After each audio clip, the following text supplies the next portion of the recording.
Dalawa ang patay sa pagsabog sa isang simbahan sa Pikit, North Cotabato kagabi. Ang pastor na nanguna sa prayer meeting sa simbahan, blanco pa rin sa motibo sa pagpapasabog. Nakatutok si Helen Quinanola ng GMA Davao. Nagpe-prayer meeting lang ang mahigit 40 miyembro ng United Church of Christ in the Philippines sa barangay Poblasyon dito sa bayan ng Pikit nang biglang pasabugan ang simbahan bandang alas 7:40 kagabi. Nagkabasag-basag ang salamin ng bintana, nasira ang upuan at nabutas ang pader. Dalawa sa mga tinamaan ang namatay, si Filomena Ferulin, head nurse ng Pagalungan Maguindanao, at si Gina Cabilona. 3 iba pa ang sugatan. Si Nelson papunta na raw noon sa simbahan para sunduin ang may bahay niyang si Gina. Dito ako nakita kong asawa nga. Ganoon na lang hinagpis niya na makitang duguan ang kanyang asawa.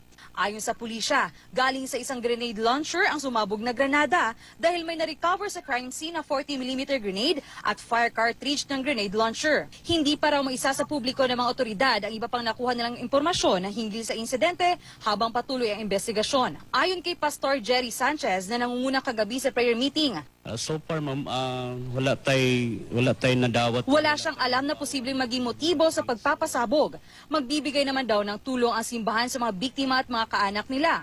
Inaalam naman ng mga pulisya kung may natanggap na banta ang mga kaanak ng mga biktima o ng iba pang pumunta sa simbahan. Dahil sa insidente, pinaigting ang seguridad sa Pikit. Nagpakalatan ng mga pulis at sundalo. Mula rito sa Pikit, North Cotabato, Helen Quinanola, Nakatutok, 24 Oras.